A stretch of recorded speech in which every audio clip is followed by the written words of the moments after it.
साथ मिले। और एक बात मैं ये भी कहना चाहूँगा खानो खान साहब, आप एक बार इस बात को कान में डाले सरकार के कि पिछली बार जब आंदोलन हुए तो स्टेट हाईवे टोल फ्री हुए थे और उसमें कोई बहुत बड़ा रेवेन्यू का लॉस सरकार को नहीं हो रहा है। नेशनल हाईवे टोल फ्री करना स्टेट गवर्नमेंट के बस की बात नहीं। मैंने लोकसभा में 2-3 बार बात कही तो मंत्री तो खड़े होकर बोले कि ढाबे पे खाना खाओगे तो ढाबे की रेट देनी पड़ेगी, 7 स्टार पे खाओगे तो ज़्यादा पैसा देना पड़ेगा, मतलब हम टोल फ्री नहीं करेंगे।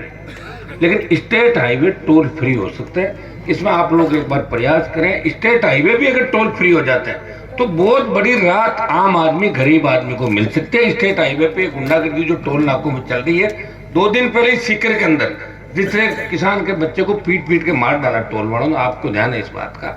ये आए दिन जो घटनाएं हो रही है, जिस तरह क्रिमिनल टोल नाकों पे बैठे हैं, जिस तरह बजरी माफिया राजस्थान के अंदर हावी है, पूर्ववर्ती सरकार चला रहा था। अभी हालात आप देखिए, 50 रुपए टन की बजरी के 700 रुपए ले रहे हैं। गरीब आदमी घर बनाएगा तो कहां से बजट लाएगा? इन बातों को भी आप कान में डालें। ये बात ठीक है कि खाली अपन बजट की बात करके रेट चाहें कि चुनावी साल के अंदर ये वेतन को पार कर लो तो मुश्किल लग रही है। आपको कुछ ऐसा काम भी करना होगा सरकार को जिनके भरोसे लोगों ने भाजपा को हरा के कांग्रेस को पूरी सत्ता तो नहीं दी थी, लेकिन 98-99 पे लेके आए थे और बीजेपी को पीछे रखा। वैसे मेरा भी बहुत बड़ा रोल था, मैंने वातावरण तैयार किया था राजस्थान के अंदर, कई लोगों का ध्यान भी रखा राजस्थान में, आपको पता है। लेकिन अब की बार राष्ट्रीय लोकतांत्रिक पार्टी मजबूती से राजस्थान में लड़ेगी। आपने बीच में ये कहा था कि हनुमान जी बड़ी पार्टी लेके चल रहे हैं। मैं तो ये कहना चाहता हूं कि आप अगर इस बड़ी पार्टी में जुड़ जाओ तो 100 सीट राजस्थान में मेरी अकेले की आ जाएगी।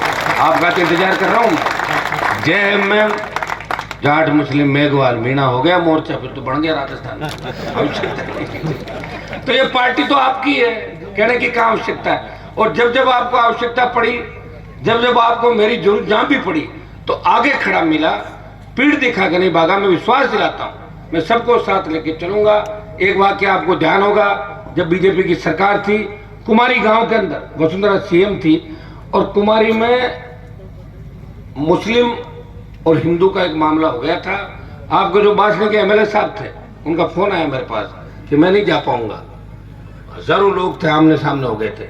मैं वहां गया, मेरा पूरा परिवार गया और 5000 लोगों को लेके गया और झगड़ा नहीं होने दिया, आपस में बिठाया।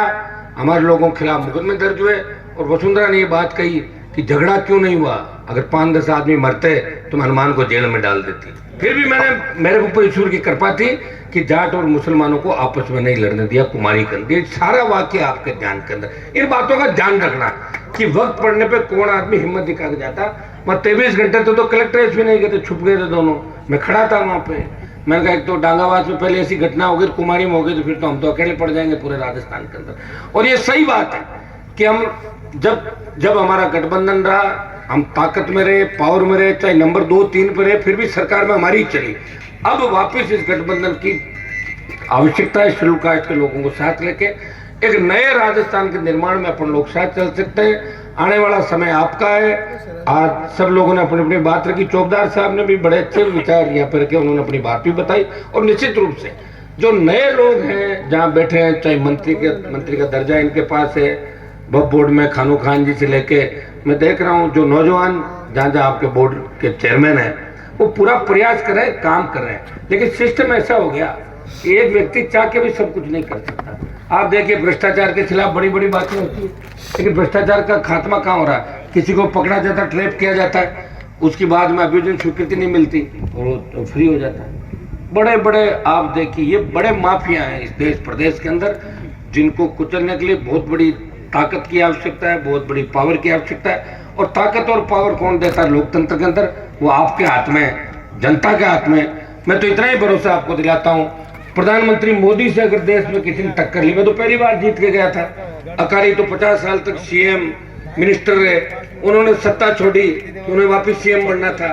लेकिन हनुमान बेनीवाल एक किसान का बेटा, गांव की स्कूल में पढ़ के जो दिल्ली गया और उसने अमित शाह और मोदी की सत्ता को ठुकरा के यह कहा, जब हरियाणा पंजाब यूपी के किसानों को तकलीफ में देखा, मेरे पास आए, उन्होंने कहा आप अगर सत्ता छोड़ दो, एनडीए छोड़ दो तो मोदी झुक सकता है। और ये NH-8 दिल्ली जयपुर गुजरात का कनेक्शन, ये गुर्जर आरक्षण आंदोलन के टाइम भी बंद नहीं हुआ था। अगर इसको जाम किसी ने किया और मोदी की परोसी हुई थाली को ठोकर मारी, वो नागौर के सांसद ने किसानों के लिए सत्ता छोड़ी और सेना को जब ठेके पे दिया, अग्निपथ योजना आई, तो अकेला व्यक्ति है जिसने जोधपुर में 2 लाख जवानों की रैली करके संदेश दिया, मोदी जी हम फिर आ रहे हैं दिल्ली की तरफ, अग्निपथ वापिस लेना ही होगा। सेना के सम्मान में राष्ट्रीय लोकतांत्रिक पार्टी मजबूती से जवानों के लिए लड़ेगी, किसानों के लिए लड़ेगी। हम आप सबको साथ लेके चलेंगे। केंद्र की योजनाएं भी पहले तो लोग जानते ही नहीं थे।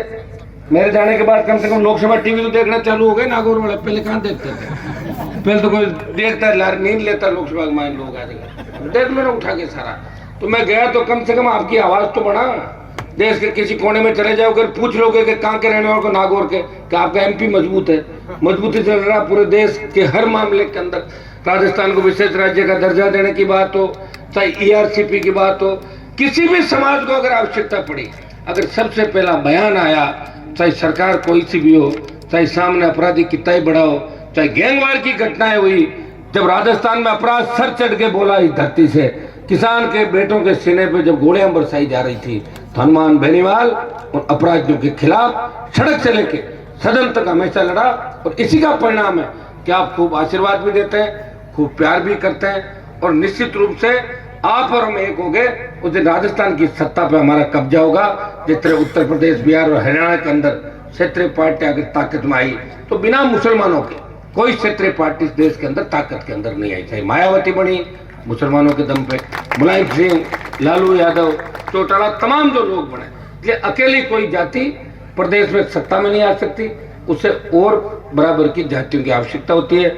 मैं इस मौके पे आप सबको बधाई दूंगा, सारी टीम को बधाई दूंगा, प्रदेश सरकार के जो मंत्री आए इनको, हमारे बड़े जो बापू साहब और इनके भी दर्शन आज आप लोगों ने कराए, इनका आशीर्वाद भी हम सबको मिलेगा, आप सबको मिलेगा। हमेशा इस गांव के लिए कुछ और ये कह रहे थे, मैं और आपको विश्वास दिलाता हूँ कि एक बार 10 लाख की स्वीकृति आज मैं जारी कर देता हूँ, और फिर आप 2-5 आदमी आप बता दें। और अब तो क्या है कि चुनावी साल है, इसलिए लास्ट में और देख लेंगे जितना होगा कर देगा।